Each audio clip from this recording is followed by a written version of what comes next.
कैसे हो आप सब लोग बेटा। Good evening to all of you. I hope सब अच्छे हैं, सब ठीक हैं। सो जैसा कि आप सबको पता ही है कि सितंबर डेटशीट जो है आप लोगों की आ गई है। बहुत सारे बच्चे जो हैं वो पूछ रहे थे, बहुत सारे बच्चे डाउट में थे कि मैम हम लोगों की मार्कशीट जो है वो जो डेटशीट है वो कब आएगी और पेपर किस टाइम पर होंगे, कब होंगे। तो आप लोगों की डेटशीट आप लोगों की आ गई है।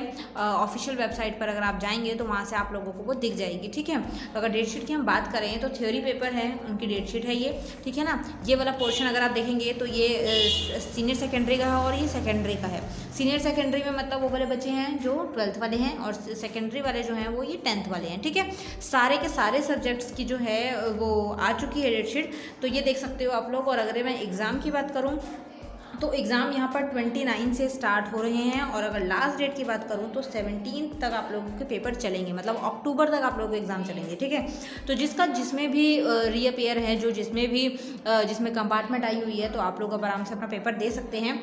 और इसके अलावा में पेपर की जो डेट हैं वो कौन कौन सी रहेंगी, देखिए 29 को है ज्योग्राफी का, सीनियर सेकेंडरी वालों को 29 को ज्योग्राफी का है और 10th वालों का मैथ्स का है। ठीक है, और अगर मैं टाइमिंग की बात करूँ तो एग्ज़ाम टाइम जो है वो देखिए 2 PM to 4:30 PM है। ठीक है बेटा, तो ये सबका सेम ही टाइम रहने वाला है, टाइम में कुछ गैप नहीं होगा। इसके अलावा मैं आप लोगों का अगर एडमिट कार्ड की मैं बात करूं तो एडमिट कार्ड आप लोगों के आ जाएंगे बस 2-1 दिन में, तो आप लोगों को उसमें परेशान होने की ज़रूरत नहीं है। ठीक है, एडमिट कार्ड आपको जब शो होंगे तो मैं आप लोगों को इन्फॉर्म कर दूंगी, तो डोंट वरी अबाउट दैट। अब एग्जाम की अगर मैं बात करूँ तो 29 तारीख को ज्योग्राफी का है, 10th वालों का मैथ्स का है, 30 तारीख को होम साइंस का है 12th वालों का, 10th वालों का इंग्लिश का है, और 1 तारीख को फिजिकल एजुकेशन का है, 10th वालों का इंग्लिश का है।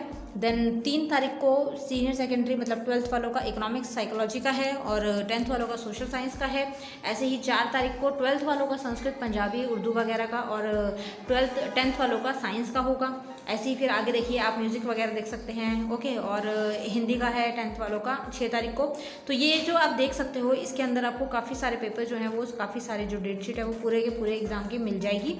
इसके अंदर कुछ इंपॉर्टेंट इंस्ट्रक्शन भी लिखी हैं। क्या लिखी है अगर देखा जाए तो यहाँ पर ये तो फर्स्ट पॉइंट आपके काम का नहीं है, candidate will be allowed to appear in the examination on the production of valid admit card with scan photograph. तो आपकी फोटोग्राफ जो है वो स्कैन होनी चाहिए, ये ध्यान रखना है। और आपकी जो एडमिट कार्ड है उस पर आपकी फ़ोटो होनी चाहिए, बिल्कुल मैचिंग होनी चाहिए, फोटो अलग नहीं होनी चाहिए, ध्यान रख लेना। Calculators and mobile phones are not permitted, जो कि ऑलवेज होता ही है, कैलकुलेटर मोबाइल फ़ोन अलाउड नहीं है।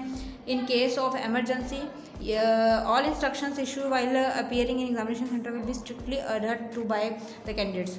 6th में आ जाता है all the candidates will follow the instructions of the government for COVID-19 also given in admit card। तो इसके अंदर लिखा हुआ है कि जो all the candidates जो हैं वो फॉलो करेंगे इंस्ट्रक्शंस जो COVID-19 के बिहाफ पर एडमिट कार्ड में लिखी होगी। ठीक है बेटा, अब थोड़ा सा जो टाइम बचा है 2 मिनट में फटाफट आप लोगों को कुछ टिप्स दे देती हूँ जो आप लोगों को इस एग्ज़ाम में ध्यान रखनी है। सबसे पहली चीज़ तो अपना एडमिट कार्ड जो है वो ध्यान से चेक कर लेना। ठीक है, एडमिट कार्ड ध्यान से चेक करने की ज़रूरत इसलिए है क्योंकि उसमें कई बार ऐसा होता है कि आपकी जो डिटेल होती हैं, जो आपकी कई बार ऐसा रहता है कि आपकी इन्फॉर्मेशन होती है वो डिफरेंट हो जाती है, वो दूसरी निकल जाती है और फिर प्रॉब्लम होता है, तो उसका आप लोगों ने थोड़ा ध्यान रखना है। उसके अलावा में आपको अपनी फ़ोटो का ध्यान रखना है, उसमें आपकी फ़ोटो जो है वो एकदम सेम होनी चाहिए, उसके अंदर मिसमैच नहीं होना चाहिए। ठीक है, मिसमैच फ़ोटो होगी तो फिर आपकी दिक्कत हो सकती है और आपको एग्ज़ाम में दाखिल नहीं होने दिया जाएगा।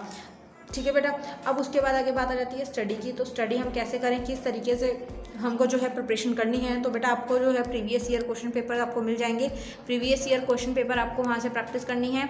इसके अलावा में आप जो है मेरी प्लेलिस्ट है एग्ज़ाम प्रिपरेशन के नाम से, उसमें मैंने जो आपके 2022 में एग्ज़ाम हुए थे हर टाइप के क्वेश्चन, हर टाइप के चैप्टर्स और सैम्पल पेपर सबकी वीडियोज़ बनाई थी, तो आपको डिस्क्रिप्शन में उस प्लेलिस्ट का लिंक मिल जाएगा। अदरवाइज़ आप वैसे भी ढूंढ सकते हैं, एग्ज़ाम प्रिपरेशन के नाम से है, तो वहाँ पर आप जाएंगे तो आपको आराम से मिल जाएगा। ठीक है बच्चे, और इसके अलावा में बहुत सारे बच्चों को ये भी रहेगा कि मैम पेपर जो है वो कैसा आएगा, पेपर कैसा आएगा, हार्ड आएगा या इजी आएगा। तो मैं यहाँ पर बता दूँ पेपर जो है वो इजी रहेगा, इतना ज़्यादा हार्ड नहीं रहेगा, क्योंकि जुलाई वाला पेपर जो था वो बहुत आसान आया था। फिर भी वो बच्चे फेल हुए हैं जिन्होंने पढ़ाई नहीं करी, जो कुछ पढ़ के नहीं गए। तो आप लोगों को पढ़ के जाना है, अच्छे बच्चों की तरफ पढ़ना है। ठीक है, इसके अलावा में आपको अगर कोई डाउट हो, कुछ ना समझ आए, तो आप टेलीग्राम पर ज्वाइन हो सकते हैं। टेलीग्राम पर 100 अबव स्टूडेंट हैं वहाँ पर, और वहाँ पर आप लोग अपने डाउट्स पूछ सकते हैं। और बच्चे भी हैं तो आपको थोड़ा कुछ भी अगर डाउट होता है या कुछ भी आपको चाहिए होता है, एक दूसरे से आप लोग बात करके आराम से उस चीज़ को सॉर्ट आउट कर सकते हैं, ठीक है। और कोई डाउट हो और कुछ आपको मतलब पता करना हो तो आप फिर मुझे पर्सनल में टेलीग्राम पर मैसेज कर सकते हैं। टेलीग्राम हो चाहे इंस्टा हो चाहे फेसबुक हो, सबके लिंक्स आपको डिस्क्रिप्शन में मिल जाएंगे, ठीक है बेटा। तो आई होप सब कुछ आपको समझ आ गया होगा और इससे पहले वीडियो ज़्यादा लंबी हो, नेक्स्ट वीडियो में जल्दी मुलाकात होगी। Thank you so much for watching, bye bye.